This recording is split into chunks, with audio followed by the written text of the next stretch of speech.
Oke, kita lanjutkan kuliah kita pagi ini ya. Minggu lalu kita membahas tentang kesalahan koreksi. Oke, pagi ini kita akan membahas tentang koreksi dan dalil perambatannya. Materi sudah saya share di media chat, silakan di-download masing-masing. Oke, saya coba share PPT-nya.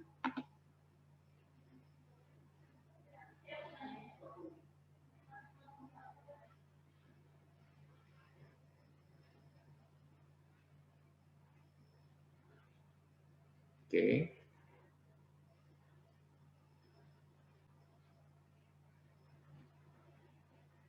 Oh, apa ini? Oke, ya, kita akan bahas tentang variansi dan bawa pengukuran, dalil perambatan variansi, dalil perambatan variansi kombinasi, serta variansi kesalahan nilai rata-rata. Ya.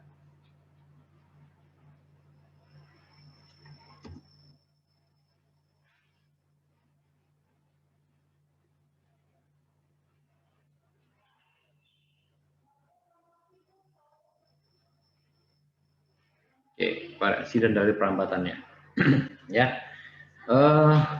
Sebelumnya sudah kita ketahui ya bahwa rata-rata dari pengukuran itu sebenarnya biasanya kita gunakan jumlah dari ukuran dibagi dengan n, ya.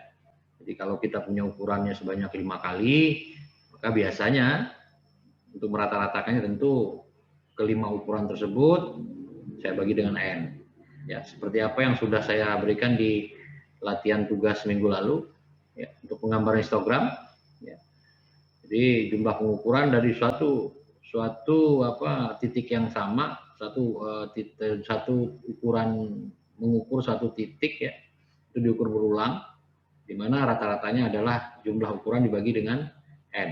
Ya. Semua pengukuran dibagi dengan n. Itu udah standar yang kita biasanya pelajari dari dulu.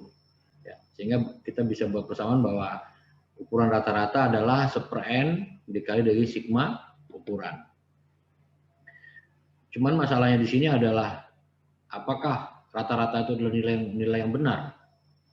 Tentu jawabannya tidak. Rata-rata itu adalah nilai yang mendekati nilai benar. Karena sebenarnya nilai yang benar sendiri kita tidak tahu berapa nilainya. Ya, nah, untuk mengasumsikan nilai yang benar, biasanya kita mencari nilai yang paling dekat nilai yang benar.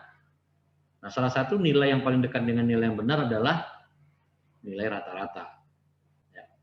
Nah, kalau misalnya saya asumsikan bahwa rata-rata adalah nilai yang mendekati, maka bisa saya buat memisalkan nilai benar adalah X. Ya, misal kalau R rata-rata adalah nilai yang mendekati benar, saya misalkan X adalah nilai yang sebenarnya. Maka kalau saya mempunyai nilai yang sebenarnya, yaitu X, dan saya juga punya nilai yang mendekati nilai benar, L rata-rata, maka tentunya saya bisa menentukan kesalahan daripada ukuran tersebut. Ya. Jadi misalnya ukurannya ada 5 ukuran, ya, saya rata-ratakan, dapatlah ukuran rata-rata. Tetapi saya mempunyai sebenarnya nilai yang benarnya berapa? X. Maka saya bisa tahu kesalahan saya. Kesalahan itu adalah nilai rata-rata atau ya nilai yang mendekati benar dikurang dengan nilai yang sebenarnya. Itu adalah kesalahannya. Ya. Sebelumnya kita katakan kalau kesalahan kita tahu kesalahan berarti kita juga tahu koreksi kan. Di mana kesalahan adalah minus koreksi. Ya. Nah, jadi kita juga selain kita bisa mengetahui kesalahan dari masing-masing ukuran, ya, kita juga bisa mengetahui kesalahan terhadap ukuran rata-rata. Di mana ukuran rata-rata adalah kesalahan rata-rata adalah ya sama saja. Ukuran rata-rata dikurang dengan X. Ini kemarin sudah kalian coba. Kalau kemarin kalian sudah menghitung tabel yang saya minta kalian kerjakan kemarin. Itu kan sudah dihitung semuanya, baik kesalahan ukuran maupun kesalahan rata-rata. Apakah semua kemarin mengerjakan nggak itu? Yang tugas saya berikan minggu lalu. Kan ya. Sampai dengan histogram ya. Oke, nanti bisa kita review hasil kerjaan kalian. Sebelumnya kita lanjutkan ini dulu. Nah, kalau kita ketahui di awalnya ya, bahwa kita katakan koreksi itu apa sih koreksi? Ya. Pada saat kita bicara kemarin kesalahan koreksi, bahwa kita koreksi itu adalah rata-rata dikurang dengan ukuran. Jadi kalau saya mempunyai ukuran, misalnya saya punya ukuran di sini, ini ya, ukuran L1 ya. L1 itu misalnya 1,2, L2 sama dengan 1,3, L3 sama dengan 1,4, berarti V-nya sendiri, ini rata-ratanya berarti dijumlahkan dibagi 3 kan? Berarti 1,3 ya rata-ratanya. L rata-rata. Maka saya bisa melakukan koreksi di titik 1 itu adalah rata-rata 1,3 dikurang dengan ukurannya 1,2. Berapa koreksinya nih? Koreksinya 0,1. Ya, gitu kan ya. Itu juga dengan V2-nya. V2 sama dengan 1,3 dikurang ukuran 1,3 sama dengan 0. Itu V3 sama dengan 1,3 dikurang 1,4 sama dengan minus 0,1. Kita bisa mendapatkan koreksi ya. Dari ukuran dikurang dengan rata-rata dikurang dengan ukuran. Nah, maka kalau kita bisa mendapatkan koreksi, maka tentu kalau kita mempunyai maka kita bisa menentukan ukuran yang kita bisa menentukan ukuran yang sebenarnya, ya, ukuran yang mendekati benarnya, di mana koreksi sendiri, kalau koreksinya ada ya, bisa kita tambahkan dengan rata-rata, sehingga kita bisa mendapatkan ukuran yang terkoreksi. Jadi kita bisa mengkoreksi masing-masing ukuran. Kalau di contoh di ini kan L1, L2, L3 itu ukuran 1,2, 1,3, 1,4. Berarti kita bisa mengkoreksi ukuran L1, L2, L3 kan? Berapa ukuran L1 yang sebenarnya? Ya, koreksi minus koreksi tinggal kita tambahkan dengan ukuran rata-rata. L2-nya juga demikian, L3-nya juga demikian. Ya. Nah, karena tadi kita katakan bahwa kesalahan ya, kita katakan tadi ini di atas ini ya. Ini.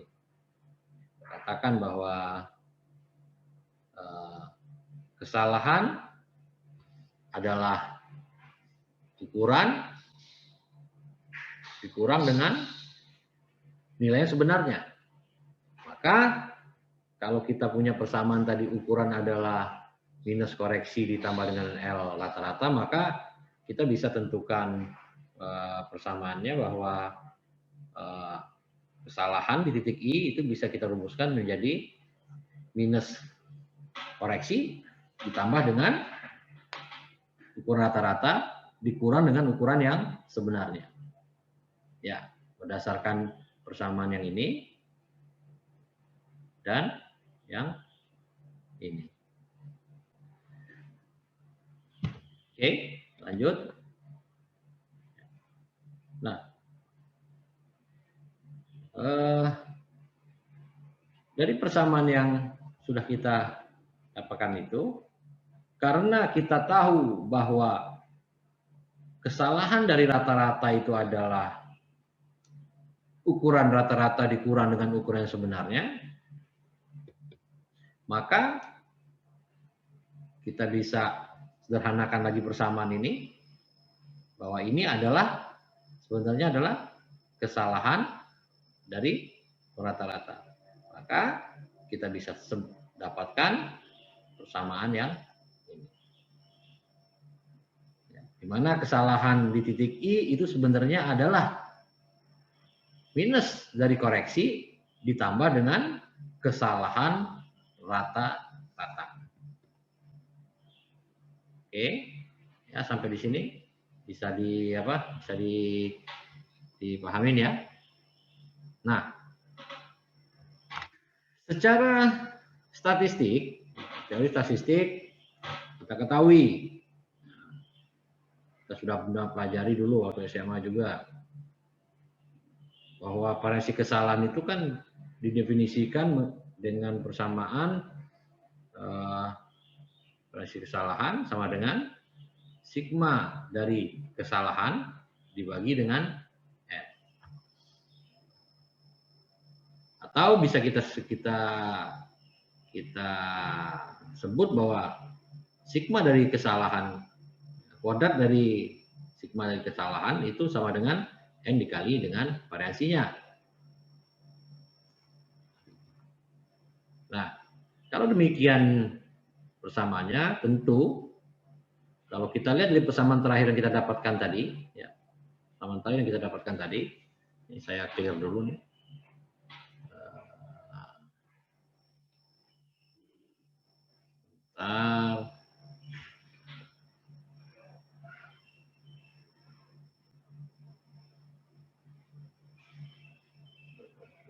Mana? Ada screen ya.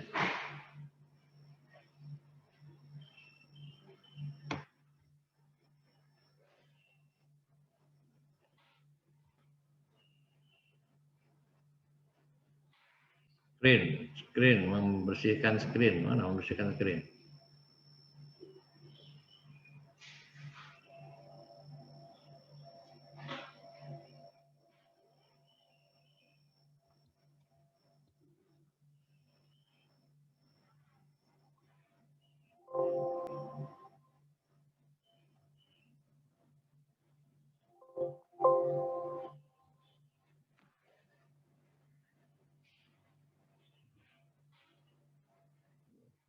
Jadi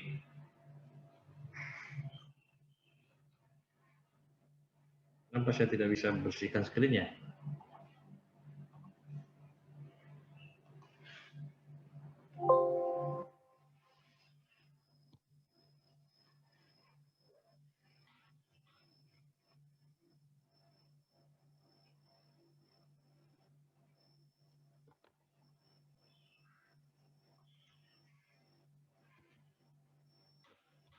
Nggak bisa saya bersihkan screen ini. Oke, kita lanjut aja ya. Ya, dari persamaan yang ini, ya, dari persamaan yang di atas ini, ya, dan juga dari persamaan dasar statistik, kita bisa menentukan bahwa kalau di sini saya katakan bahwa persamaan yang di atas ini, sigma kesalahan di titik I sama dengan minus koreksi ditambah dengan kesalahan rata-rata. Kalau persamaan ini saya kuadratkan, ya, saya kuadratkan persamaannya, maka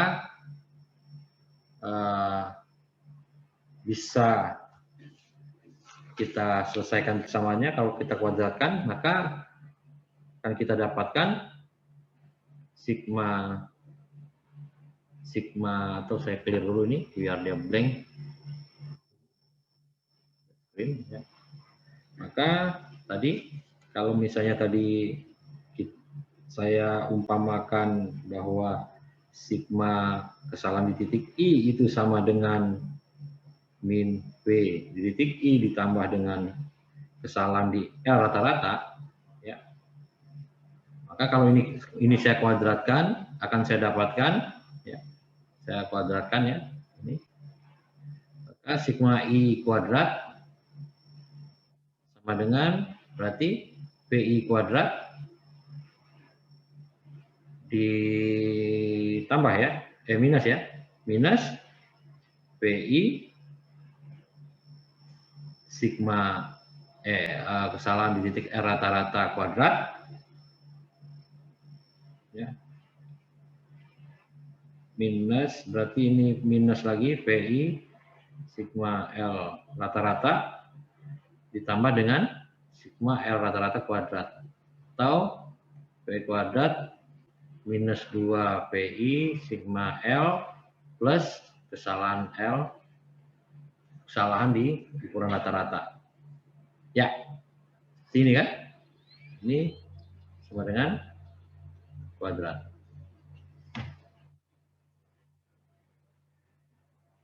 Kalau persamaan ini saya sigmakan, berarti sigma kesalahan di titik I kuadrat sama dengan sigma VI kuadrat plus 2 sigma VI min sigma ya,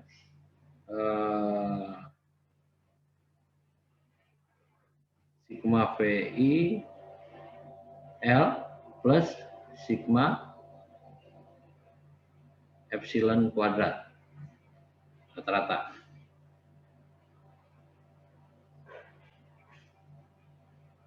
Ya. Maka kalau di awal kemarin saya sudah sampaikan di minggu lalu bahwa sebenarnya sigma VI itu sama dengan 0 kan? Masih ingat minggu lalu? Sigma dari koreksi itu adalah sama dengan 0 minggu lalu? Masih ingat ini? Ingat, Pak. Ya. Berarti kalau ini 0, berarti kan ini adalah 0. Ya. Berarti tersisa adalah sigma PI kuadrat plus sigma epsilon kesalahan rata-rata, kesalahan dari ukuran rata-rata. Ya. Tersisa itu. Sigma sendiri kalau di kesalahan ya, sigma sendiri kesalahan itu kan sama dengan n kan? Banyaknya, berulang. Ya kan? Sigma kan jumlah. Berarti ini bisa kita buat sigma PI kuadrat plus n dikali epsilon atau kesalahan di titik R rata-rata. Ya, sehingga kita bisa dapatkan persamaan ini.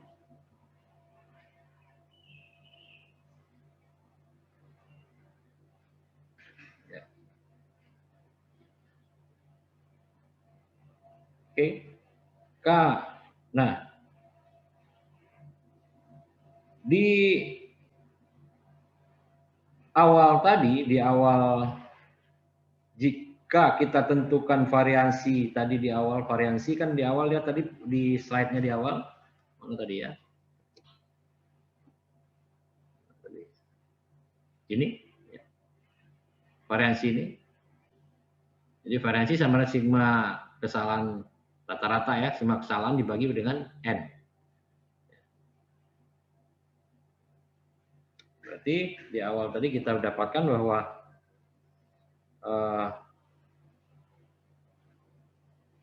sama dengan sigma per n. Ya. Ada yang mau ditanyakan? Saya, Pak. Ya, silakan. Saya masih agak belum mudeng tadi yang pas di slide awal, Pak. Kenapa itu? Oke, kita lihat slide awal ya. Oke, ini. Ini slide awal kan? Ini bukan? Iya, yang ini, Pak. Oh ya, nah, terus mudengnya di mana nih? Yang mulai dari yang kesalahan sama dengan min koreksi ditambah rata-rata L dikurang X itu, Pak. Mulai dari situ nyampe ke bawahnya belum mudeng. Yang ini? Ya. Ini ya? Mulai dari situ nyampe seterusnya. Oke. Ya, ini. Coba kamu perhatikan ya.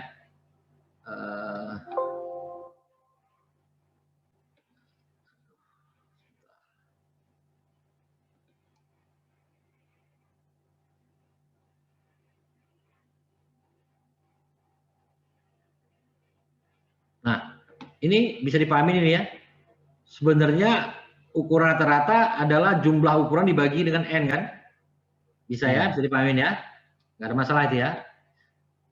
Ini kan ukuran rata-rata. Bukan yang benernya kan? Ini bukan nilai sebenarnya, kan ini kan nilai ukuran kan? Berarti tidak L rata-rata ini sebenarnya hanya rata-rata dari ukuran. Ini misal saja asumsi kita mengukur jarak dua buah titik A ke B. Diukur berulang sebanyak 5 kali. Berarti ukuran itu kalau kita jumlahkan bagi dengan N itu kan rata-rata kan? Ya, bagi rata-rata. Maka dapatlah R rata-rata. Tapi apa R rata-rata yang ukuran yang benar?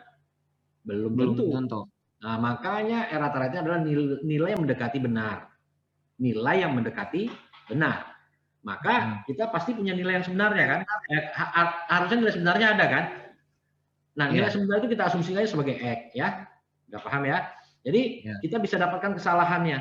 Kalau kesalahan berarti sebenarnya ukuran dikurang dengan nilai yang benar. Kalau kita punya nilai benar. Asumsikan ini kita punya dulu. Ya. Kita ukur titik A, titik B ini kita ukur, tapi sebenarnya kita tahu berapa nilai yang benarnya. Berarti setiap ukuran kita itu kita akan tahu kesalahannya kan? Karena kita punya nilai yang benar. Nah, ini kesalahannya itu didapat dari ukuran dikurang aja nilai yang benar. Ya kan?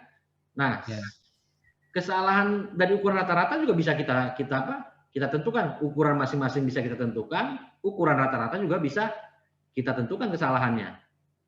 Di mana kesalahannya ya ukuran rata dikurang juga dengan ukuran yang sebenarnya, ya. Nah, kalau kita tahu bahwa sebenarnya koreksi itu apa sih koreksi itu, ya. Biasanya kita dalam tabel kemarin kalian itu kan sempat ngitung tuh. Iya. Koreksi V kan kemarin hitung kan di tabel, ya. V itu kan sebenarnya angka rata-rata. Jadi koreksi di misalnya ukuran saya ada 5 ya. Berarti koreksi di ukuran pertama berapa sih? Koreksi di ukuran kedua berapa sih? Koreksi ukuran kelima berapa? Ya tinggal kita biasa menggunakan rata-rata kan? Karena apa? Rata-rata dianggap yang benar. Oh iya, iya. Yang paling baik kan? Rata-rata dianggap paling baik gitu loh maksudnya, bukan yang itu nilai sebenarnya bukan, tapi itu yang paling baik. Yang mendekati benar. Berarti kita kan menentukan tuh koreksinya bahwa rata-rata kurangin aja sama ukuran dikurangin aja dengan rata-ratanya. Rata-rata dikurangin aja dengan ukurannya. Itulah koreksinya kan? Koreksi di masing-masing ukuran. Seperti yang kalian lakukan di tabel itu. Ya kan? Sehingga kita bisa mengetahui ukuran itu adalah sebenarnya minus. Ya tinggal dibalik aja kan? Bahwa ukuran itu sebenarnya adalah minus koreksi ditambah dengan rata-rata kan? Ya, ini cuma dibalik aja L-nya, ya. Nah, kalau demikian seperti kita ketahui di awal tadi bahwa di awalnya kan ini kan, ya. Oh, sorry. Ini ya, ini kita ketahui. Maka kalau kita mempunyai L ini, berarti kan persamaan kita berubah menjadi ini kan? Ya.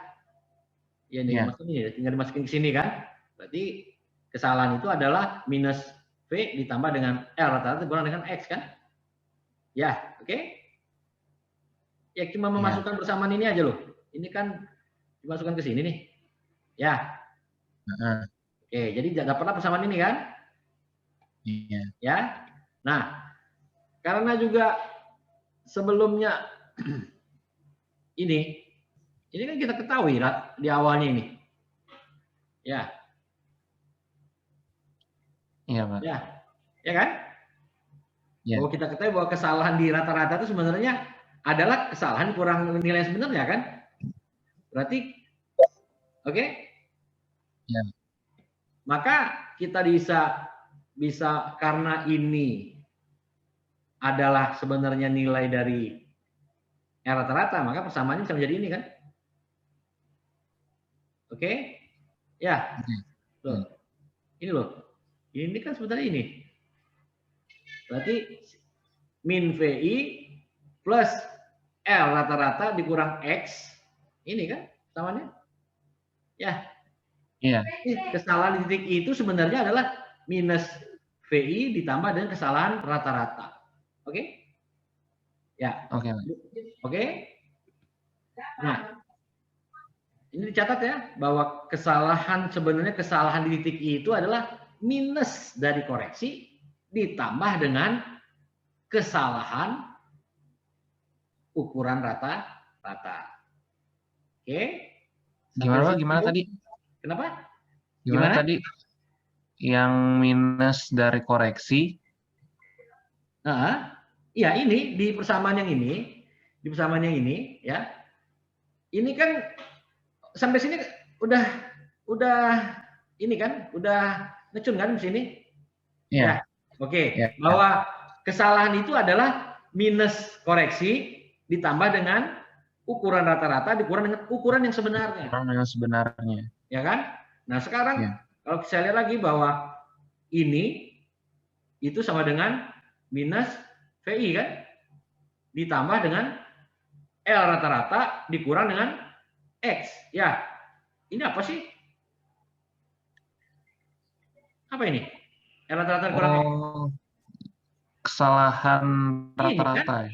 Ini kan? Ya. Berarti sama dengan sigma rata kan? Oke. Ya. Berarti sebenarnya kesalahan di titik itu adalah minus koreksi ditambah dengan kesalahan dari ukuran rata-rata. Ya. Nah, bahwa secara statistik itu kita pahamin persamaan variansi, ingat? Ya. Variansi ini nggak perlu saya kembali ke statistik dasar ya. Masih ingat persamaan variansi? Variansi adalah sigma kesalahan per n, ya. Maka kalau tadi persamaan yang kita dapatkan yang ini tadi ini, ya, ini kan yang ini kita dapat tadi. Maka kalau saya ingin mensederhanakan lagi persamaan ini saya kuadratkan. Kemudian tadi ini saya sigmakan, hasilnya adalah sigma I kuadrat apa tadi? I kuadrat. I kuadrat sama dengan sigma apa tadi? Lupa saya. Apa tadi ya? Sigma VI kuadrat ya? Sigma VI kuadrat ditambah dengan N. Sigma atau N ya, N samanya N kali sigma R rata-rata kuadrat ya tadi ya. Itu ya, betul kan? Ya. Ini saya mencoba menyederhanakan ini. Ya. Nah, kalau kita lihat lagi ya, bahwa ini ya, ini kan ini ya, oke, berarti n dikali variansi sama dengan sigma VI kuadrat per n dikali sigma L kuadrat. Oke? Ya kan? Ya, ini loh. Ini. Ya, saya ganti dengan ini kan. Jadi persamanya ini kan. Nah, kalau ini saya sederhanakan, berarti apa nih? Berapa sederhananya nih? Kalau saya cari variansi, berarti variansi sama dengan kalau ini pindah ke sini per n, berarti ini per n kan?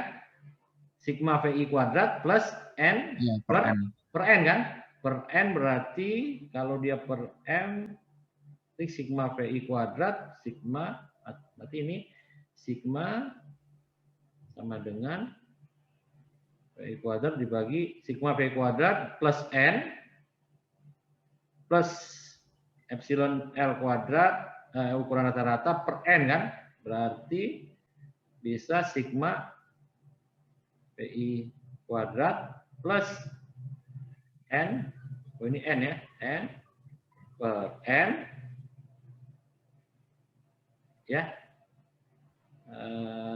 L kuadrat kan ya, oke, coret berarti hasilnya adalah sigma kuadrat per n plus ditambah kesalahan rata-rata. Ya, itu kan hasilnya. Ya, ini loh. Iya, Pak. Ya. Oke. Betul kan hasilnya itu? Oke, paham, Pak. Apa? Gimana? Oke, Pak. Ya. Udah, Pak, udah paham. Paham ya? Oke. Berarti kita dapatkan kesamaan ini kan? Berarti variansi ya. Variansi kuadrat, ini variansi kuadrat ya. Ini kok di sini. Si kuadrat, ini kok di sini kuadratnya. Ya. Jadi ini dari sini, ini hasilnya ini. Ya. Kurang lebih seperti itu. Nah, ini kita dapatkan persamaannya bahwa variansi kuadrat sama dengan sigma PI kuadrat per N ditambah dengan kesalahan ukuran rata-rata kuadrat. Ya. Nah, jadi E atau epsilon dari L ini sebenarnya kan adalah kesalahan dari ukuran rata-rata kan? Kesalahan dari ukuran rata-rata. Nah, maka variansi kesalahan dari nilai rata-rata ya, variansi kesalahan dari nilai rata-rata. Maaf, maksudnya itu ya. Sehingga kalau dari persamaan ini berarti kita sudah menentukan hubungan antara variansi ya, hubungan antara variansi dengan sigma koreksi. Kita sudah dapat menentukan hubungan variansi terhadap sigma koreksi. Ya. Jadi inilah variansi terhadap koreksi tersebut. Ya. Nah, ini kita coba di garis bawahi dulu. Ya, di garis bawah variansi kuadrat sama dengan sigma PI kuadrat per N ditambah dengan kesalahan ukuran rata-rata. Oke, kita sudah mendapatkan variansi. Saya lanjut ya. Oke. Lanjut. Nah, kan akhirnya maka dapat ditentukan hubungan variasi kesalahan dari sigma koreksi kuadrat. Nah, selanjutnya coba kita lihat dari terhadap bobotnya. Oke, terhadap bobot. Nah, kita bicara variansi. Apa itu variansi? Variansi adalah ketelitian pengukur tentang merupakan suatu nilai atau ukuran ketelitian suatu pengukuran. Ya. Jadi ukuran itu akan dianggap bagus, dianggap baik jika dia mempunyai variasi yang kecil. Jadi kalau nanti ukuran yang kalian seperti contoh kemarin di tabel itu, kalian kan bisa menghitung variasinya kan? Nah, semakin kecil nilai variasi itu, artinya apa? Ukurannya semakin baik. Semakin baik. Semakin baik, ya, atau semakin teliti. Jadi kalau ada suatu pengukuran, nilai variasinya semakin kecil, ada dua pengukuran, ya, ada tiga pengukuran. Misalnya si A ngukur, si B ngukur, si C ngukur, ya. Nah, cara gampangnya hitung aja variasinya. Mana yang paling kecil dari ketiga orang tersebut? Nah, yang paling kecil itulah pengukuran yang paling baik. Bagaimana dengan bobot? Nah, kalau bobot adalah kebalikannya. Ya, contoh, mana yang berbobot saya sama Farel? Nah, gitu kan? Ya, bobot saya 90 lah. Farel 60, berarti saya lebih berbobot ya, Farel ya. Kamu nggak nyampe 60 kayaknya. Jadi gampang ingatnya gini aja. Gampang ingatnya gini. Makin berbobot makin baik gitu ya. Jadi kalau penelitian itu makin berbobot, artinya dia semakin baik. Jadi dia semakin besar bobotnya, artinya pengukurannya semakin baik. Ya, kecuali dengan manusia ya. Makin berbobot dia belum tentu makin baik, udah jantungan tuh, bisa bahaya itu. Ya. Jadi kalau ukuran semakin dia berbobot, dia semakin baik. Artinya semakin besar bobotnya, ukuran itu dianggap semakin baik. Kalau variasi semakin kecil variasinya, ukurannya semakin baik. Maka bobot dan variasi berbanding terbalik kan? Ya kan? Jadi kalau variasi kecil yang baik, kalau bobot besar yang baik, dia berbanding terbalik. Maka bisa kita buat bersama kesimpulan bahwa antara bobot dan variasi itu berbanding terbalik. Ya. Nah, kalau saya katakan bahwa dari ukuran rata-rata, ya ukuran rata-rata, dari ukuran rata-rata yang kita dapat persamaan di awal tadi, bahwa rata-rata itu adalah sigma ukuran dibagi dengan N, dan itu saya beri bobot 1, ya, semuanya itu diberi bobot 1 dengan bobot yang semuanya sama ukurannya. Ya. Misalnya suatu pengukuran titik A ke titik B, yang ngukur saya diukur di hari yang sama, alatnya sama. Berarti apa? Dia mempunyai bobot yang sama pasti. Kecuali suatu ukuran diukur misalnya 5 kali, diukur oleh alat yang sama, tapi yang ukur beda-beda. Yang ukur pertama si A, yang ukur kedua si B, yang ukur ketiga si C. Itu bobotnya udah jelas beda. Bobot setiap pengukurannya. Ya. Nah, kalau misalnya itu diukur sama dan saya anggap bahwa itu bobotnya sama, berarti bobot setiap ukuran, ya, bobot setiap ukuran saya buat aja itu 1, ya, maka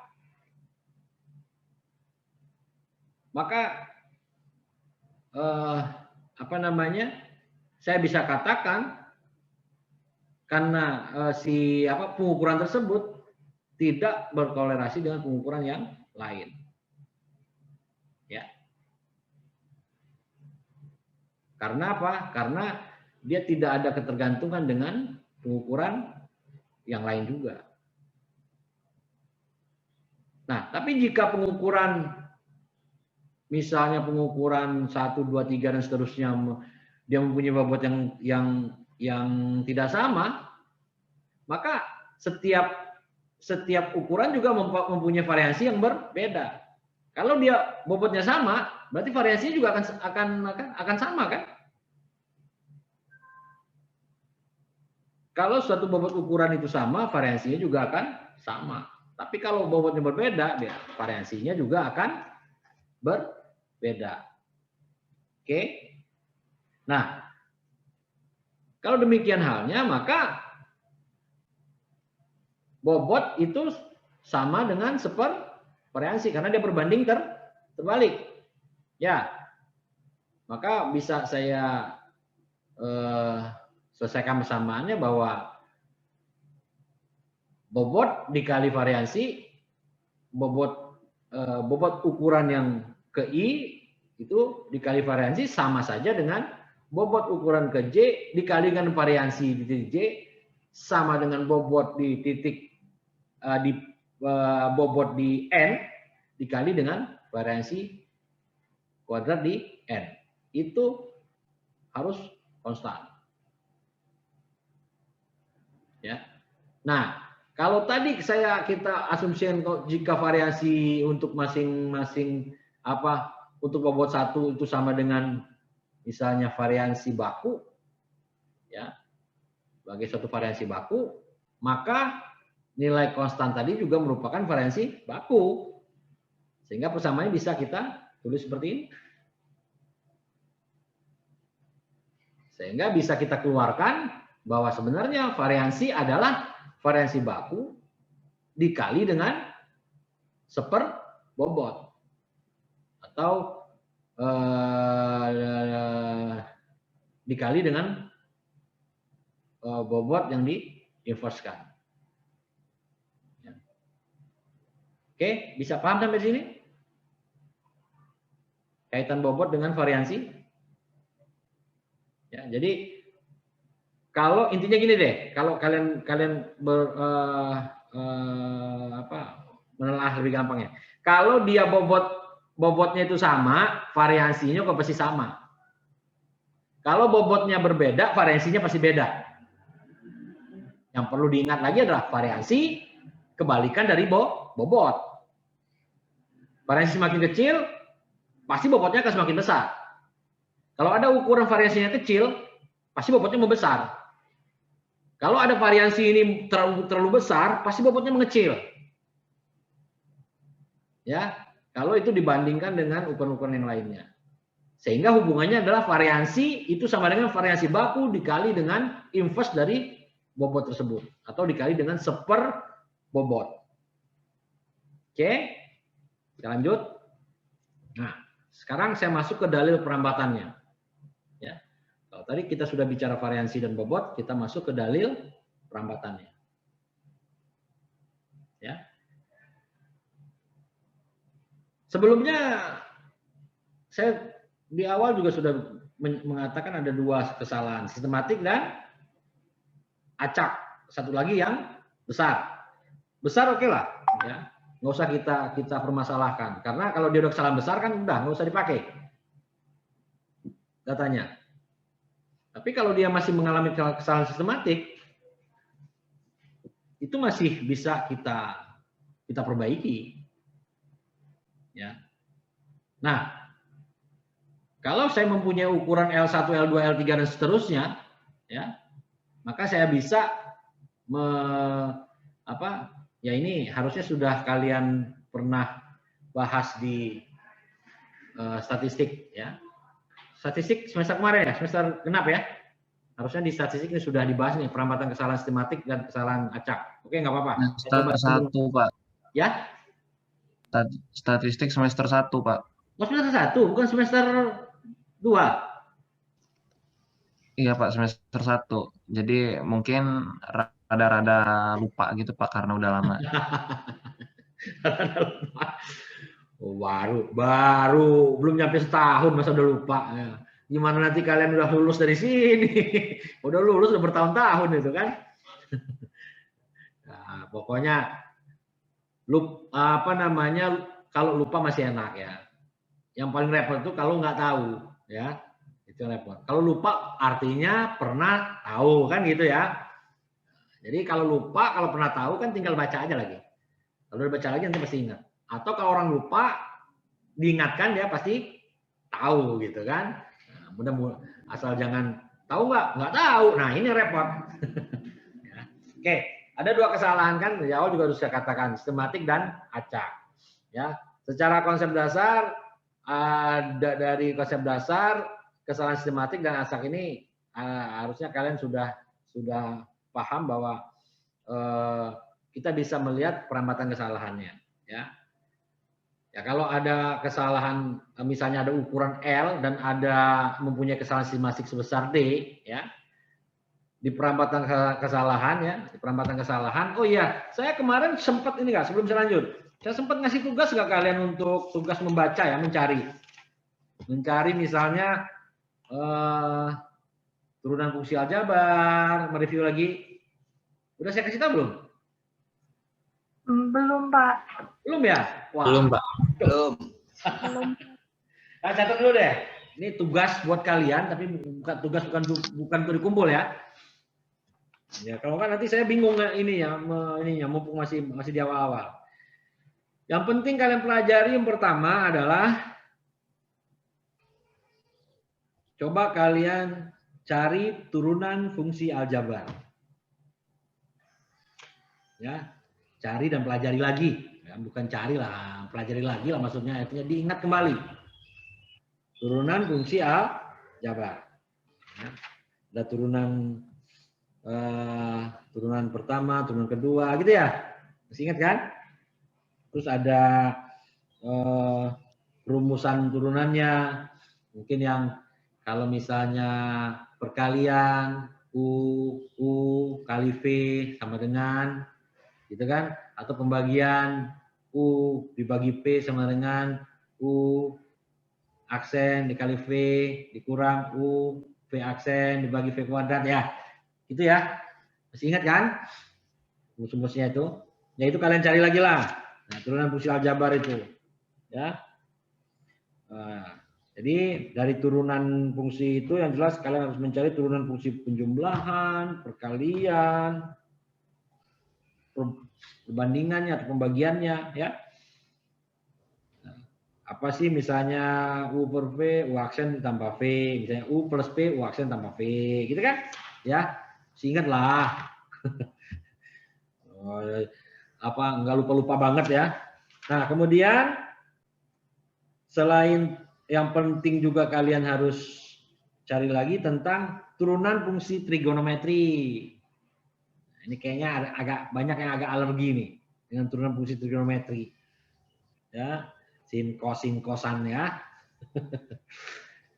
Coba dibaca lagi ya, turunan fungsi trigonometri dan fungsi inverse-nya. Ya, turunan fungsi trigonometri dan fungsi inverse-nya. Misalnya apa? X cos P. Fungsi kebalikannya apa? P ya, X cos P misalnya. Berarti apa itu? Fungsi kebalikannya. Fungsi kebalikannya P cos ya, inverse X gitu ya. Ya, seperti itu kan? Atau P arcus cos X. Ya, masih ingat lah itu mah SMA itu mah ya. Ya pokoknya cari aja itu turunan fungsi, ada turunan nanti ada turunan apa? Fungsi kebalikannya, fungsi sinus ya, fungsi kosinus ya. Fungsi tangen, fungsi kebalikan sinus, fungsi kebalikan kosinus, fungsi kebalikan tangen ya. Coba dicari-cari lagi tuh. Buka buku SMA-nya ya. Nah, selain itu kalian cari juga tentang konsep linearisasi ya. Konsep linearisasi. Itu masih berhubungan dengan turunan fungsi itu. Ya. Kalian cari coba deret Taylor satu variabel. Deret Taylor satu variabel. Nanti yang akan meninjau fungsi satu variabel, tulisan fungsi terhadap X ya. Turunan variabel, turunan X ya. Turunan kedua, ketiga, keempat kan? Ingat lah, turunan 1, kedua, ketiga, keempat dan turun ke N. Oke. Nah, selanjutnya kalian harus setelah itu coba pahami lagi linearisasi untuk variabel satu, linearisasi untuk satu variabel dan linearisasi untuk lebih dari satu variabel atau variabel banyak lah. Ya, linearisasi satu variabel dan linearisasi untuk fungsi variabel yang lebih dari satu, ya, banyak gitu. Amin itu ya, cari, baca, ingat-ingat lagi. Biar nanti kita cepat belajarnya, kalau enggak gitu nanti, aduh Pak, apa ya lupa. Masa kita mau apa belajar turunnya terlalu jauh ke bawah gitu kan. Nah, setelah itu buka lagi tentang matriks dan determinan. Ya, matriks dan determinan. Ya, sifat-sifat matriks itu penjumlahan, perkalian, pembagian lah, matriks bujur sangkar, matriks diagonal, matriks identitas, apalagi. Cari semua lah, apa sih matriks itu? Sifat-sifat matriks, misalnya A kali B sama dengan apa? Kalau A kali B kali C sama dengan apa? Gitu kan? Determinan, inverse, transpose, ya pokoknya berkaitan dengan matriks lah. Oke, nah yang selain itu yang penting juga kalian apa namanya? Kalian perlu cari juga adalah diferensial dari matriks. Ya, bagaimana apa namanya mendiferensialkan suatu matriks? Misalnya matriks A kali matriks A transpose misalnya. Itu diferensialnya apa?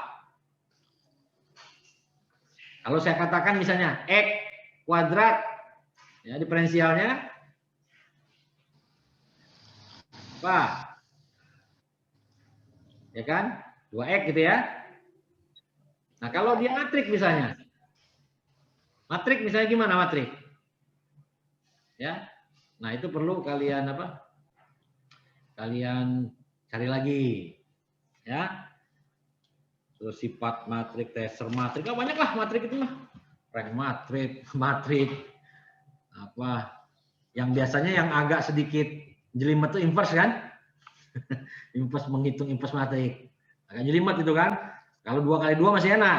Kalau 3 kali 3, 4 kali 4, 5 kali 5, pening kan?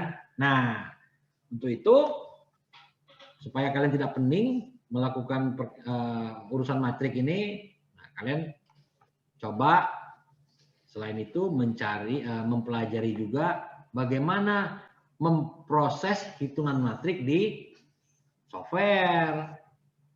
Ya, yang paling gampang ya di Excel aja lah. Ya. Jadi misalnya kalian punya matrik A sama B, gimana mengalikannya di Excel? Atau misalnya ada matrik A ini mau saya transpuskan, gimana di Excelnya? Atau matrik A ini mau saya inversekan, gimana caranya di Excel? Jadi nanti ketika kalian suruh saya minta untuk menghitungnya, tinggal pakai Excel aja kan, enak, gampang. Ya, tetapi harus tahu sifat-sifatnya, teorinya harus tahu. Oke, bisa dipahamin ya. Jadi ada berapa itu tugas di rumah tuh? Siapa yang bisa nyebutin? Tadi yang saya sebutkan apa aja tuh? Sama apa tadi? Apa aja tadi? Siapa yang bisa nyebutkan? Turunan fungsi aljabar. Ya, coba satu orang aja, coba satu orang. Siapa? Siapa tadi yang udah ini? Siapa satu orang? Ya, silakan.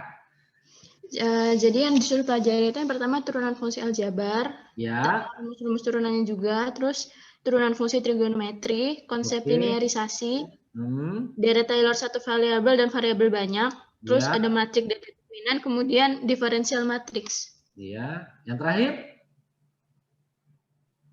Yang terakhir tadi belum sempat nyatet, Pak. Yang terakhir pelajari Excel untuk menghitung matrik. Ya. Udah pernah belum menghitung matrik pakai Excel? Nah, belum ya. Nah, belajar. Searching aja di YouTube. Pasti ada sih bagaimana menghitung, menginverse, mentranspus, mendeterminankan. Ya, kan enak kalau pakai software kan nggak capek ngitungnya. Kalau kalian saya kasih matrik 4 kali 4, tolong inversekan. Waduh, bisa-bisa sejam 2 jam nggak selesai inversinya nanti. Ya, habis diinverskan dikalikan, nambah jelimet lagi nanti kan. Nah, pakai software aja lah, ya.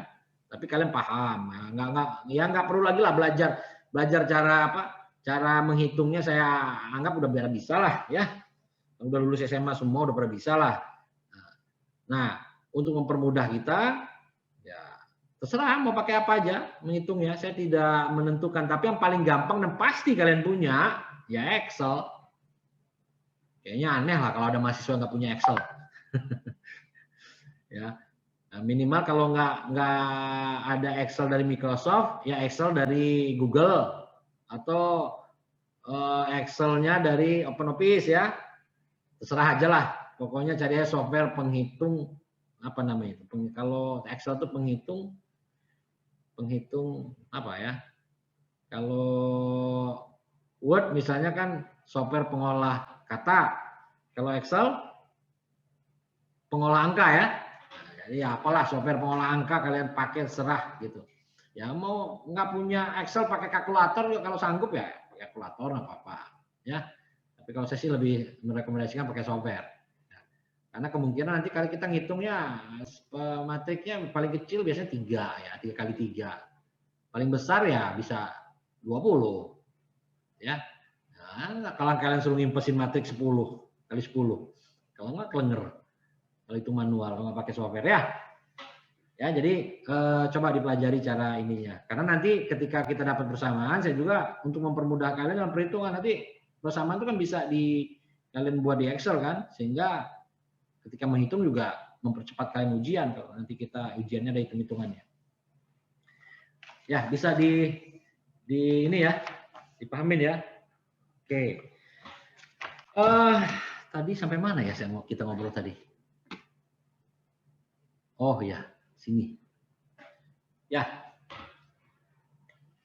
Ya, misalnya parameter tadi ya, dalil perambatan variansi. Oke, dalil perambatan variansi. Ya. Nah, sebentar. Kok tadi ini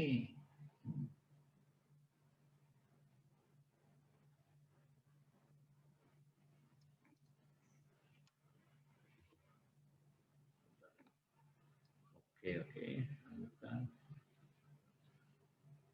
Nah, ya jadi kalau kita mereview balik kesalahan sistematik itu ada kesalahan acak, ya artinya untuk kesalahan sistematik bisa kita dapatkan bahwa perambatannya itu adalah dx sama dengan apa namanya 2x per 2L1 dikali kesalahan di titik L1. Ya. Itu kan ini kan artinya linearisasi dari persamaan ini kan. Sehingga kita dapatkan ini kesalahan sistematik. Ya. Nah, oke lah, kita tidak akan terlalu banyak bicara masalah kesalahan sistematik. Sama saja prinsipnya. Demikian juga dengan perambatan kesalahan acak. Nah, ini akan intinya akan kita bahas di kesalahan acak. Sebenarnya menentukan kesalahan sistematik dan kesalahan acak itu sama saja. Ya, prinsipnya adalah linearisasi. Jadi kalau kalian bisa menentukan kesalahan sistematik acak, itu kalian pasti bisa menentukan kesalahan sistematik perambatannya. Nah, kita lihat dari perambatan kesalahan apa namanya acak. Ya. Kalau misalnya ada satu ukuran L1, L2, L3 dan seterusnya, ya, di mana masing-masing ukuran semua mempunyai variansi. Tadi kan saya katakan kan bahwa setiap ukuran itu bisa memiliki variansi. Itu variansi ukuran. Apa itu variansi? Lupa lagi. Apa variansi? Ketelitian dari ukuran. Kan itu, ya. Ketelitian dari ukuran. Jadi setiap ukuran itu punya apa? Variansi. Nah, kalau masing-masing ukuran mempunyai variansi, maka hubungannya adalah seperti persamaan di bawah ini, persamaan ini. Ya. Sehingga ini kalau kita linearkan, ya, kita linearisasi, kita dapatkan persamaan ini. Ya. Di mana itu? Nanti kita coba review ulang di selanjutnya ya. Oh ini kok nggak jalan ya? Oh ini. Ya. Nah ini kita review coba variansinya. Ya. Kalau misalnya saya mempunyai parameter acak X, ya, parameter acak X ditentukan dari pengukuran yang tidak berkolerasi, artinya dia tidak terkait antara satu ukuran dan ukuran yang lain. Maka berdasarkan persamaan linear, nah ini yang saya katakan tadi, harusnya kalian coba lihat lagi persamaan linear ya dan linearisasi, bahwa dengan parameter acak tersebut saya bisa membuat berdasarkan persamaan linear bahwa X0 itu sama dengan A0 ditambah A1 dikali A1 tambah A2 L2 dan seterusnya. Kalau dia tidak berkolerasi, maka variansi dari X-nya adalah variansi E kuadrat sama dengan variansi A1 dikali variansi di titik 1. Variansi A2 kuadrat ditambah variansi 2 dikuadratkan dan seterusnya, dimana sampai dengan A kuadrat N dikali dengan variansi kuadrat di titik N. Itu kalau dia berkolerasi. Kalau dia tidak berkolerasi, ya seperti di bawah itu, variansi kuadrat X sama dengan A kuadrat dikali dengan variansi titik 1 kuadrat ditambah dengan A2 kuadrat, variansi 2 kuadrat, plus terus sampai dengan AN kuadrat, sampai variansi M kuadrat ditambah dengan 2A dan seterusnya. Bisa panjang ya. Itu dari persamaan perambatan variansi. Ya. memberi perambatan variansi. Ya dulu harusnya itu sudah bentar ya.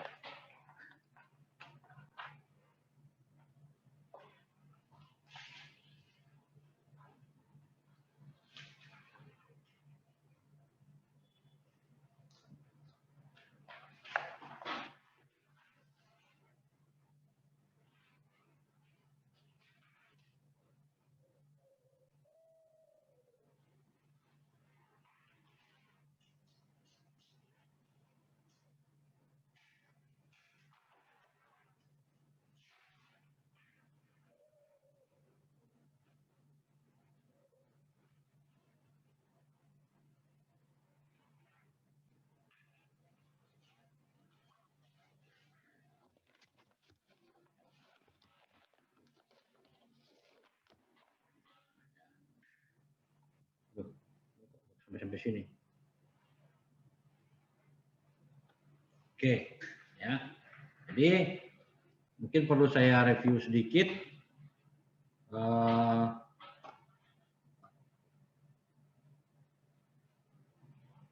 Ya, kalau misalnya saya ya untuk perambatan kesalahan acak ini ya, misalnya dengan jika W, nah misalnya W aja ya, W merupakan fungsi dari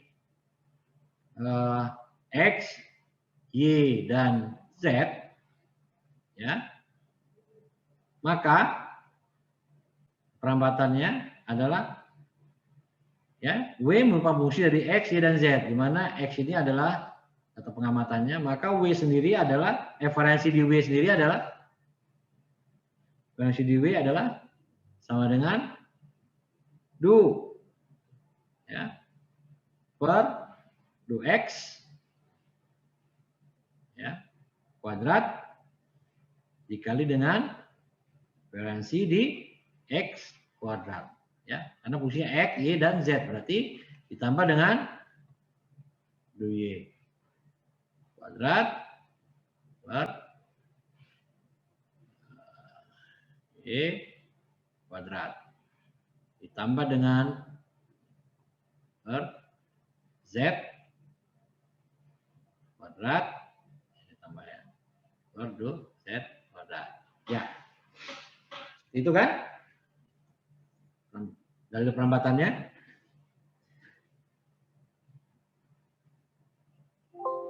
Bisa dipahamin ya. Tuh, tutup dia. Kita balik lagi sini dulu. Mana tadi? Ini ya. Nah, dari persamaan A dan B ini, A, B, dan C ini, maka perlu kalian perhatikan itu ada A0 dan AI ya. AI itu sampai A ke J. Di mana yang A0 adalah non acaknya dan konstanta non acaknya, konstanta A0, sedangkan AI-nya adalah koefisiennya dan juga yang non acak. Jadi yang B ini dan C ini adalah dalil perambatan variansi dari fungsi linear persamaan di awal di A ini. Ya. Oke. Nah, sekarang kalau atau jika nilai tadi kan kita di awal berbicara tentang pengukuran. Ya. Kalau sekarang saya asumsikan ada nilai pengukuran sebesar LI, maka saya bisa menentukan pendekatannya. Ya, pendekatan dari nilai ukuran LI tersebut. Sehingga saya bisa menentukan selisihnya nanti. Nilai pendekatan ini adalah nilai yang paling dekat dengan nilai yang benar. Ya. Nah, karena dia merupakan nilai pendekatan, maka selanjutnya kita akan menyebut nilai pendekatan itu dengan simbol L0 atau L pangkat 0. Nah, jadi kalau saya menyimpulkan L0 atau L pangkat 0 itu istilahnya adalah nilai pendekatan. Sehingga saya bisa tentukan nilai pendekatan dari ukuran adalah L0. Nah, kalau saya mempunyai nilai pendekatan terhadap nilai yang paling benar ya, maka saya bisa menentukan selisihnya kan. Selisih antara ukuran dengan nilai yang benar, yang mendekati benar tersebut. Nah, selisih ini kita simbolkan dengan delta saja. Delta. Berarti saya bisa menentukan delta dari LI. Di mana delta tersebut bisa kita tentukan dari ukuran dikurang dengan pendekatan. Atau minus pendekatan ditambah dengan ukuran. Nah, kalau dia persamaannya seperti itu, ya, berdasarkan tadi, sebentar, lobet.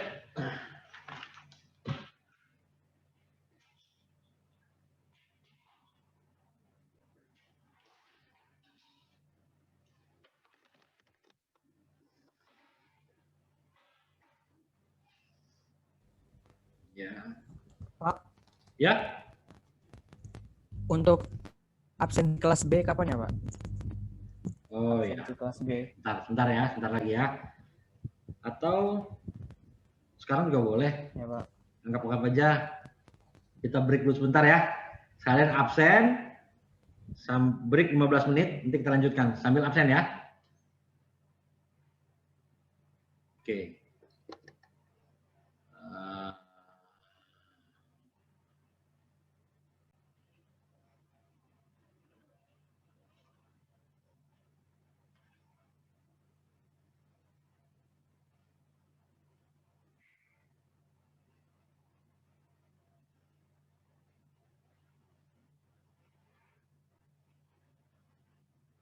Ya, oke. Nah, tadi kita sudah sampai ke di sini ya. Jika nilai pendekatan dari pengukuran L1 dan L0 ya, dan pendekatannya itu adalah L0, maka kita bisa mendapatkan hubungan dari deltanya ya, delta dari data ukuran L pendekatan dan L ukuran. Itu kita sebut dengan delta. Atau bisa kita balik juga bahwa delta itu sebenarnya adalah minus dari ukuran pendekatan ya, kita tambah dengan ukuran. Nah, kalau berdasarkan prinsip penambatan kesalahan ya, maka kalau persamaan kita ini adalah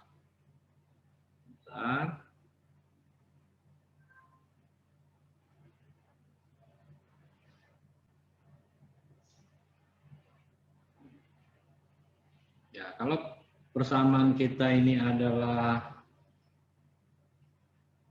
tadi kita katakan bahwa delta L itu sama dengan L1 ditambah dengan L0 ya.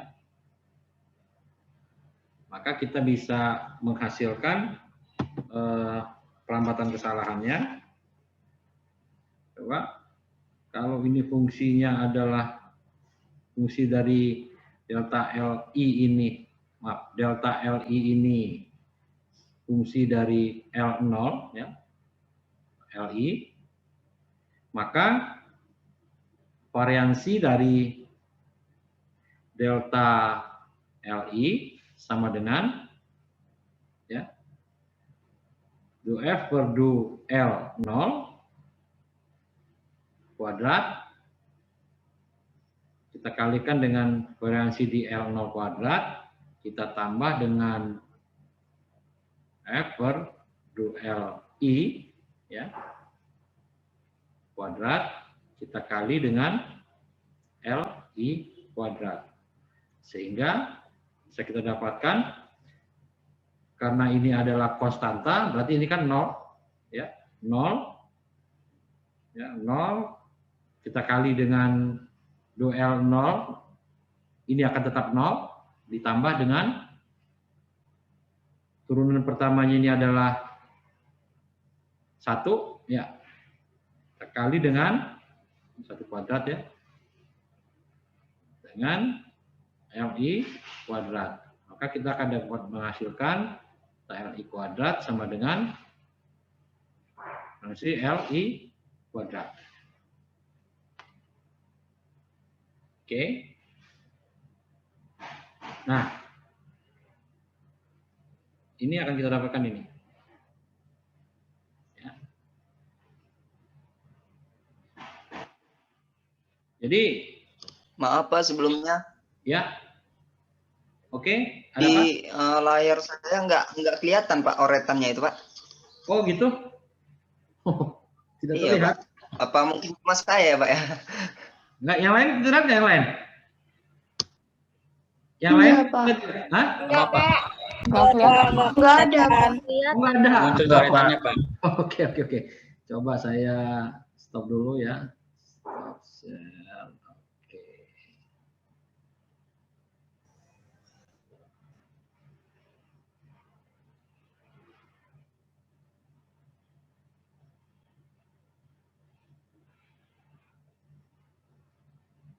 Oke nih. Oke. Terlihat nih oretan saya?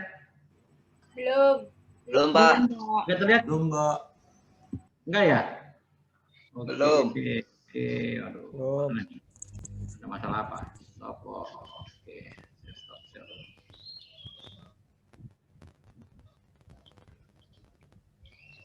Oke, kelihatan ya? Oke, kelihatan? Ya Pak, sudah Pak. Pak, kelihatan Pak. Iya, Pak. Udah, Pak. Nah, jadi kalau tadi saya katakan bahwa delta LI itu sama dengan minus L0 ditambah LI, ya, selisih daripada pendekatan dengan ukuran sebenarnya adalah ini, ya, atau delta LI juga sama dengan LI dikurang dengan L0. Nah, kalau kita ini selesaikan dengan, karena ini adalah untuk L pendekatan ini adalah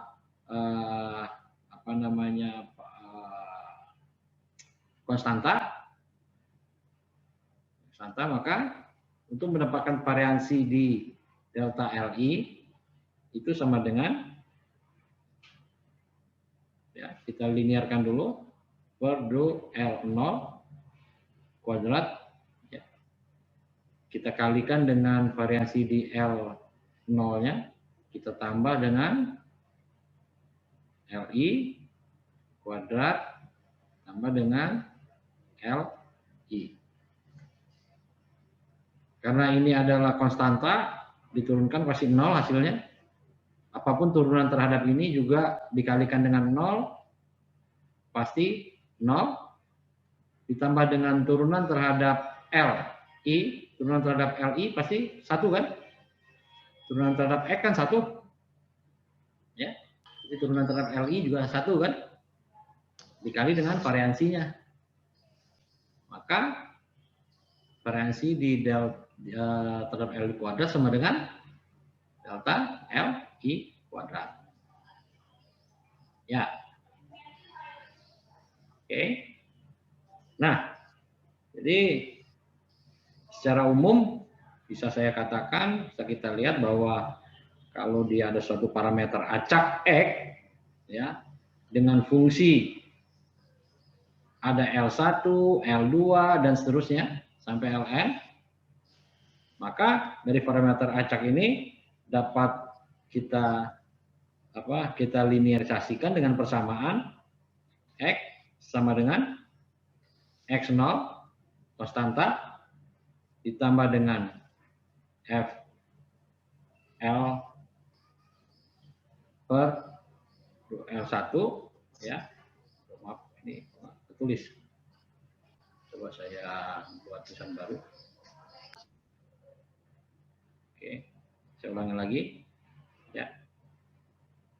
Ya, untuk pengukuran yang tidak untuk parameter acak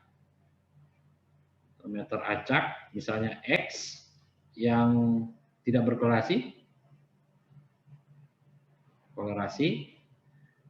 maka untuk X fungsi daripada L1, L2 dan seterusnya, maka jika kita linearkan, makanya saya minta kalian mencari linearisasi ya. Ya, ini kita linearkan, maka X sama dengan konstantanya ditambah dengan L1, delta L1 ditambah dengan L2, delta L2, dan seterusnya. Sampai Ln, delta Ln. Ya. Nah, jadi di mana X0 sendiri adalah non-acak, yang merupakan nilai pendekatan dari nilai X ini. Jadi X0-nya non-acak yang merupakan pendekatan dari nilai X. Ya. Sehingga kita bisa menentukan persamaannya. Misalnya saya asumsikan bahwa untuk di awal tadi kita kan sudah lihat nih, kalian lihat dari slide awal tentang perawatan kesalahan sistematik, perawatan kesalahan acak, ya. Jika masing-masing variabel non pendekatannya ini, non acaknya ini, ya, non acaknya ini, maaf, bukan non acak. Dari sebentar, coba kita lihat lagi ya. Lihat ini di persamaannya biar jangan bingung nanti. Mana slide-nya ini?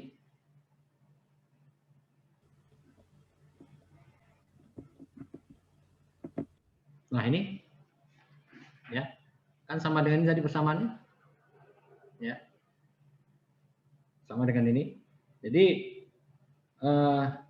persamaan yang tadi saya tuliskan itu, ya, kan hampir sama dengan persamaan yang ini kan, ya, ini sama yang ini, maaf, X0 nih, identik kan dengan persamaan ini. Kalau dari persamaan yang saya tulis tadi, kalau identik dengan ini, ya, jika X0-nya adalah non-acak, maka kita dapat menentukan persamaannya menjadi seperti ini. Ya. Sama seperti ini. Nah, kalau sudah kita dapatkan persamaan seperti hal tersebut, ya, terdapat persamaan di sini, saya tuliskan lagi. X kuadrat F per L1 kuadrat ditambah dengan variansi di titik 1, ya, titik 1 ditambah dengan L2, ini variansi kuadrat ya, 2 ditambah dengan atau ya dan seterusnya LKN kuadrat, ya. Kita menghasilkan persamaan yang ini. Nah, dari persamaan ini, inilah tadi yang di awal saya sebutkan bahwa inilah persamaan perambatan variansi yang tidak berkolerasi. Yang tidak berkolerasi. Sama kan dengan yang di awal tadi? Kan ada yang berkolerasi dan ada yang tidak berkolerasi. Ini sama dengan persamaan di awal tadi yang tidak berkolerasi. Nah, kalau kita lihat dari persamaannya di awal tadi, ya, persamaan di awal tadi, bahwa di awal tadi kan ada persamaan, ada X sama dengan A0 ditambah A1, L1. Silakan kalian buka slide-nya ya. A2, L2 ditambah AN, LN. Ya, di mana variansinya sendiri adalah sama dengan A1 dengan 1 kuadrat ditambah A2 kuadrat ditambah AN N ya, N kuadrat ya. Maka untuk mempermudah persamaan ini bisa kita tulis dengan bahwa ini adalah X, ini ada A, ini ada ukuran ini ya, L1 ada, kan tadi ini L1 L2 ya. Jadi di sini ada A, ini ada L-nya, ya. Ini A, ada L, AL, ini juga ada A0, ini ada A, ini ada L juga, ini ada A, ada L juga. Maka dari persamaan yang ini ada X, maka kita tulis saja biar lebih sederhana, X sama dengan apa ini? A0 ditambah dengan AL, berarti AL. Ya. Maaf Pak sebelumnya Pak. Oke. Di layar kami nggak kelihatan lagi tuh Pak coretannya Pak. Belum saya. Kok ngingetinnya baru? Ngingetin dari tadi. Bingung semua Pak soalnya. Jadi tadi masih menerka-nerka Pak, Bapak ini udah apa enggak? Udah ya? Oke. Nih saya ulangin lagi. Udah Pak, udah. Dari persamaan di awal tadi kalian lihat slide saya tadi ya di PPT bahwa untuk X sendiri itu kan X sendiri sama dengan A0 tambah A1 L1 tambah A2 L2 ditambah dengan AN LN kan? Ya. Di mana variansinya sendiri variansi dari X ini sendiri ya. Variansinya itu kan X, variansi X sama dengan A1 kuadrat dikali dengan variansi di L1 kuadrat ya, ditambah dengan A2 kuadrat, L2 kuadrat ditambah dengan AN, variansi LN kuadrat. Ya. Sehingga ya, untuk mempermudah selanjutnya kita agak sulit nih kalau misalnya ukurannya jadi banyak nih. Bisa 10 ukuran atau kemarin kalian kan datanya yang contoh di hitungan itu 100 ukuran. Pusing tuh banyak. Nah, kita sederhanakan saja ini. Sederhanakan, ini ada unsur X, ada unsur A0, ada unsur A, ada unsur L. Ini AL sama kan? Berarti tulis saja X sama dengan A0. Kita tambah dengan, karena ditambah, tambah, berarti tambah. Ini hanya perkalian. Jadi kita susun dari A, L. Jadi kita susun dalam bentuk persamaan matrik. Begitu juga dengan persamaan kedua. Ya. Kalau persamaan kedua ini berbeda ya. Berarti ini A1, A, L, dan seterusnya. Tapi dia kuadrat. Berarti kalau ini saya buat sebagai simbolnya sebagai sigma XX lah ya. Berarti ini A dikalikan dengan ini saya anggap juga sebagai sigma. Sigma ya. Ini kan sigma ya, simbol sigma ini ya. Sigma. Ini kan sigma bukan? Ya. Sigma ini kan. Kalau ada yang bilang do gitu ya. Tapi ini sebenarnya kan kalau sigma itu kan gini ya. Nah, sigma kecilnya adalah gini ya. Betul kan? Kalau ini apa? Alfa. Alfanya ini alfa kan gitu ya. Nah, ini kalau sigmanya ini berarti saya sigma, berarti untuk lebih mudahnya berarti ini A ya. A dikali dengan ini.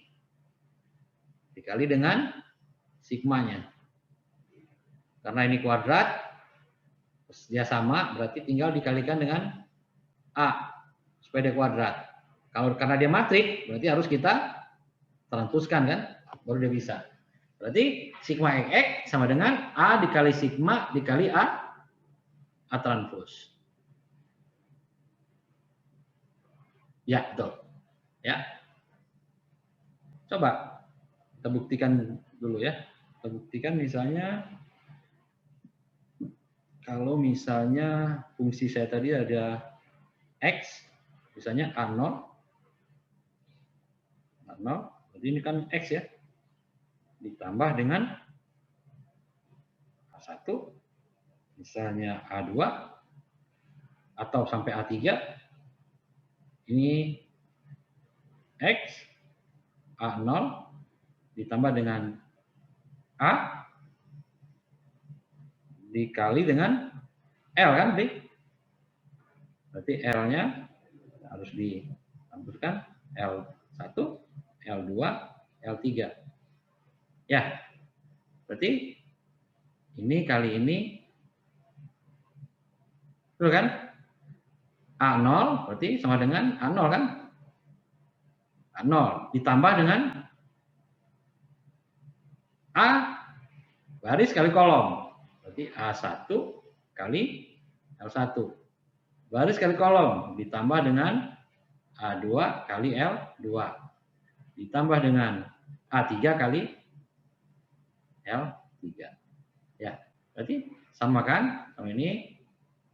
Ya, atau sama dengan ini? Berarti persamaan matrik ini sudah benar ya? Sekarang coba kita lihat di persamaan yang ini. Oke, berarti A sigma,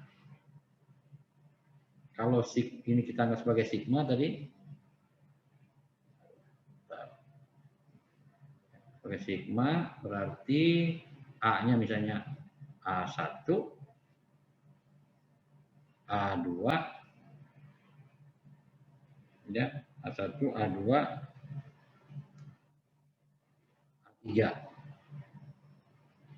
Ya, ini kan A ya, A sigma A transpos. Berarti sigmanya ini kan ini, ya. Berarti karena dia sigma, dia ini ada perkaliannya. Ini sigmanya ini karena perkaliannya ini adalah barisnya 3, berarti kan harus matrik 3 kali 3 nih kan? Sigmanya 3 kali 3. 3 kali 3. Berarti ini sigma L1, sigma L2, sigma L3. Ya, benar kan? Pin 0, 0. Dikali dengan A transpus. Berarti A transpus. Ya, matrik A, kita transpus aja matrik A. A1, A2, A3. Berarti A1 kali baris kali kolom, baris kali kolom, baris kali kolom. Berarti A1 dikali variansi L1 kuadrat ditambah dengan A2 kali 0, 0, ditambah A3 kali 0, 0. Dikali dengan A1. Ya. Dikali dengan A1. Berarti ini kali dengan A1.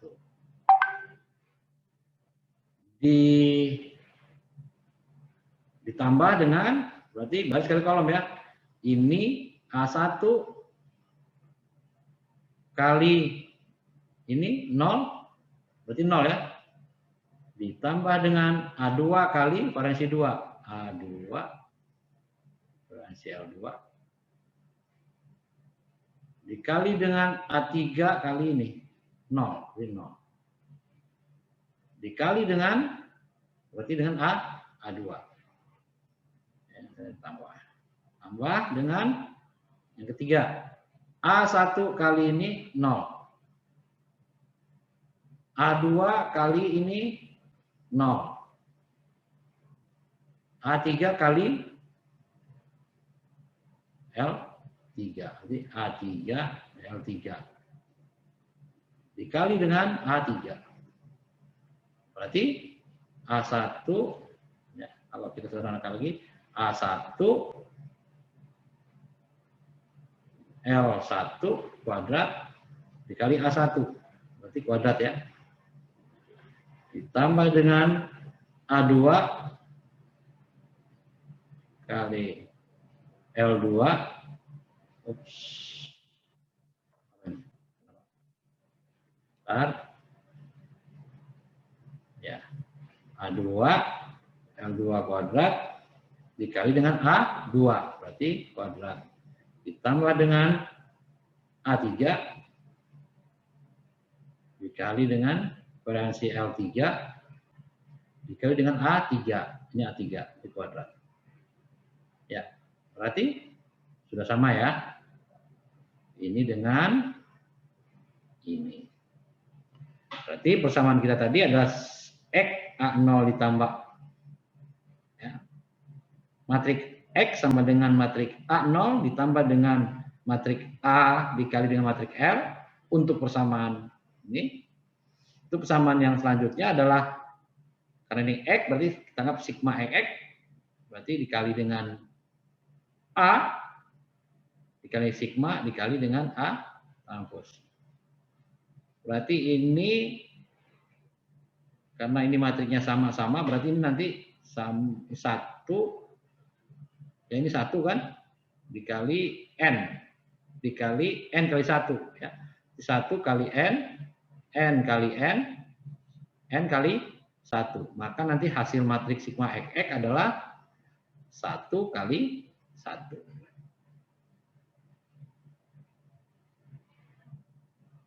Oke? Bisa dipahamin ini? Gimana? Ada yang ingin ditanyakan? Pak, maaf sebelumnya. Ya. Waktunya udah mau habis, Pak. Udah mau habis. Ya, oke lah, udah mau habis. Ada kuliah nggak? Ada kuliah nggak? Ada, Pak. Kuliah apa? Ada, Pak, habis ini. Kuliah apa? Survei kadastral. Apa? Kuliah apa? Pak Fauzan, survei kadastral. Kadastral. Oh, bukan Survei jadwalnya. kadastral. Ya benar loh. Masa sih? Survei kadastral. Nggak salah tuh. Belum. Iya, Pak, enggak, Pak. Survei kadastral, Pak. Oh. Kita lihat.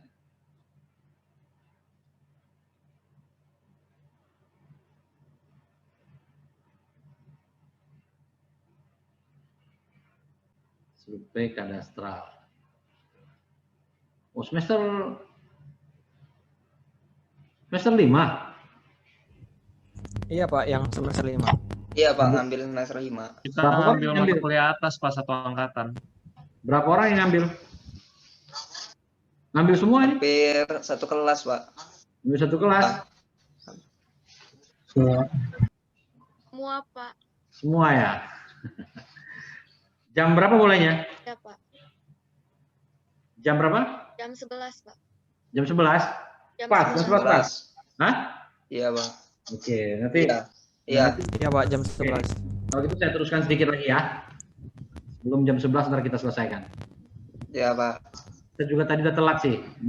Telat setengah jam tadi. Dari jadwal jam 8. Oke, saya percepat saja nih biar bisa langsung apa. Sampai mana tadi ya? Lupa saya. Saya bicara, oh ya, dari persamaan tadi ya. Oke. Mana tadi lagi share screen-nya? Prinsip ketutup apa ya? Referensi bobot.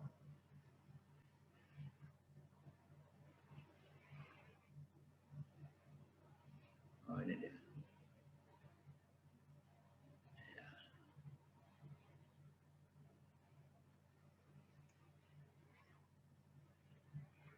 Oke. Kita tadi udah sampai di mana tadi? Di sini ya. Nah, ini ya. Di sini nih, ya. Jadi kita susun persamaannya menjadi X 0 tambah L atau sigma X A sigma A transpus, ya. Nah, itu untuk persamaan dengan satu parameter, ya. Nah, gimana sekarang kalau parameter acaknya, kalau tadi kan cuma X, ya. Parameter acaknya cuma X.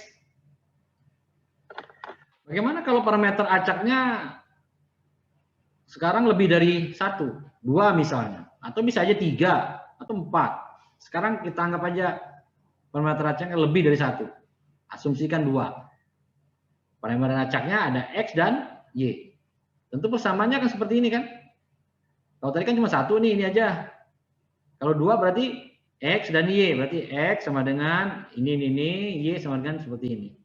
Ini kenapa ya? Di slide-nya terlihat ya. Nah, kalau dia seperti ini, berarti kan sama saja seperti tadi. Bahwa ini kita anggap ini adalah unsur matrik. Ini adalah A, berarti sama aja nih, matrik juga, ini matrik juga, matrik dikali matrik. Berarti kalau ini saya anggap sebagai matrik U misalnya, di mana matrik U? Ya. Saya anggap ini matrik U.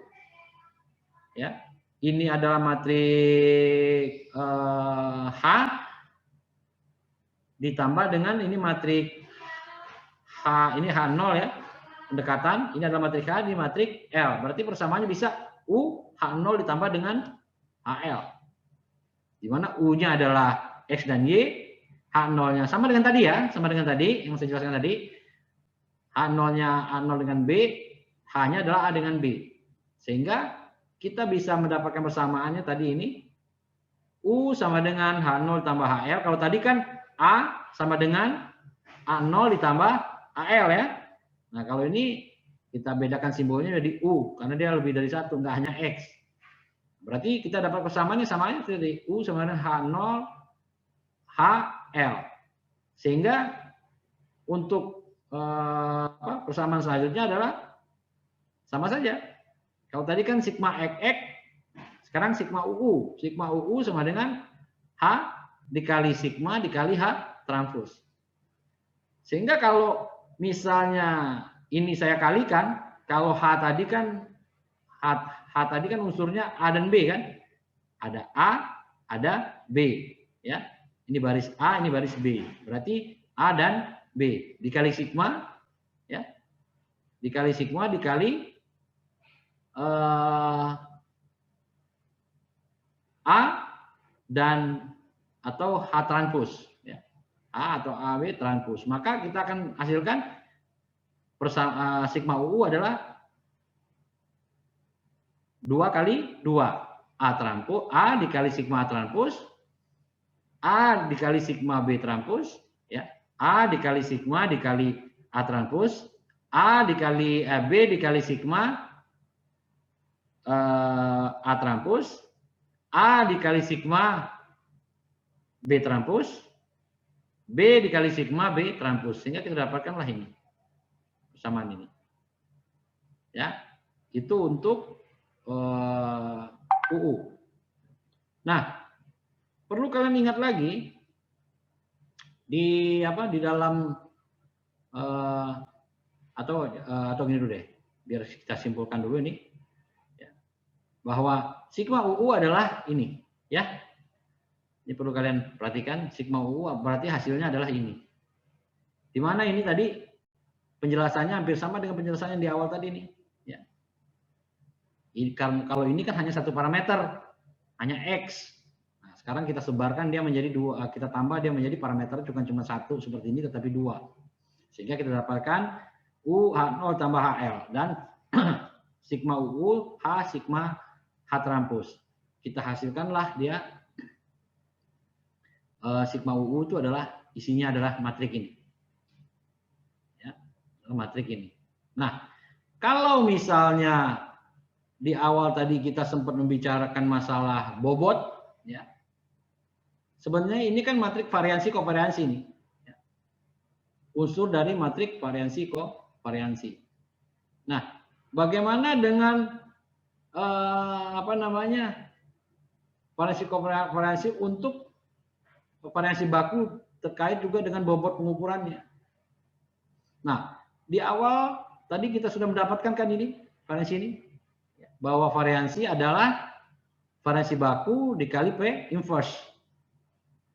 Kalau saya simbolkan variansi baku variansi itu adalah sigma dan P inverse misalnya kita ganti menjadi simbolnya Q, ya, biar tidak ada angka inverse-nya, maka variansi baku ini kalau ini sama dengan sigma berarti sigma sama dengan variansi baku dikali dengan Q.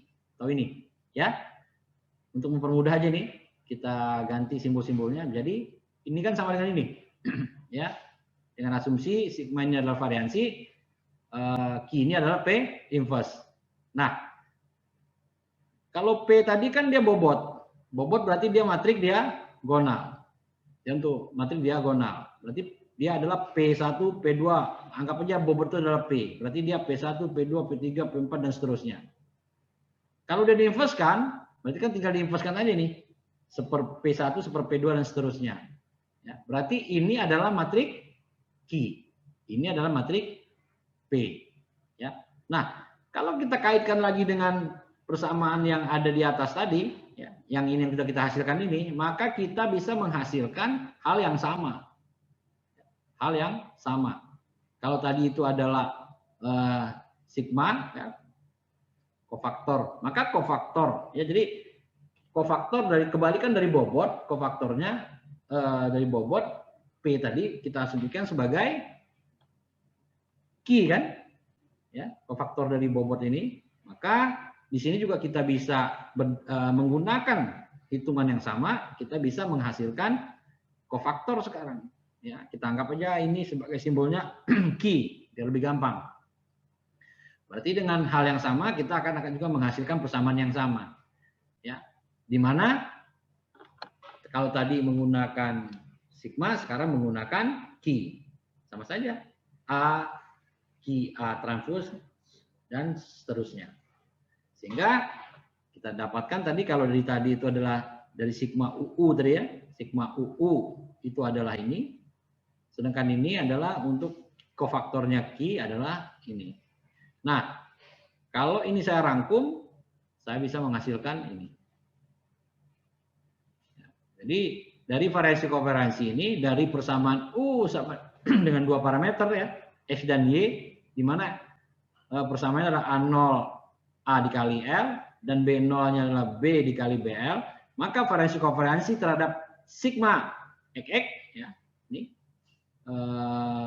kalau sigma U itu kan ini hasilnya. Ya, sigma EX, di mana sigma EX sendiri adalah ini. Ya, maka kita bisa menghasilkan rumusan ini. Nah, inilah rumusan perambatan variasi kovariansi kofaktor. Ya, variasi kovariansi dan kofaktor. Di mana untuk variansi kovariansi sigma EX adalah A sigma A transpose dan seterusnya. Ya. Sedangkan kofaktor dari Q EX adalah A dikali Q A transpose, atau QYY adalah B, QB transpose, dan seterusnya. Ini repotnya kalau kuliah di buru-burunya, jadi cepet-cepet aja nih. Ya, intinya yang penting ini. Yang pentingnya di sini. Nanti kalian pahamin aja. Ya, kalian pahamin. Nanti kalau bingung silakan ditanya ya saya. Artinya di sini saya ingin menyampaikan kalian kita akan memerlukan rumus variansi kovariansi ini nantinya. Dan kalian harus tahu dari mana asal usulnya. Ya, jangan cuma tahu rumusnya saja. Dari mana usulnya? Ya ini usulnya dari perambatan kesalahan tadi. Jadi masuk ke perambatan variansi kovariansi. Ditambah dengan perambatan kofaktornya. Karena kita menggunakan variansi dan bobot. Kan ada dua tadi yang kita gunakan. Variansi dan bobot. Berarti perambatannya juga ada perambatan variansi dan perambatan kofaktornya juga. Nah, bobot tadi kan kita simpulkan V, kofaktor dari V, ya karena dia kebalikannya, inverse-nya, kan sebenarnya inverse-nya itu seper kan? Seper P, maka dia kita anggap sebagai kofaktornya. Nah inilah rumusnya, ya rumus seperti ini. Nah, ini silakan dicatat, di apa nggak usah dicatat lah di slide tadi kan ada sudah saya berikan. Ya, ini selanjutnya, waduh ini banyak nih. Oke lah ya. Saya tuh kalau udah diingatkan waktu itu saya udah maunya buru-buru aja gitu. Ya. Jadi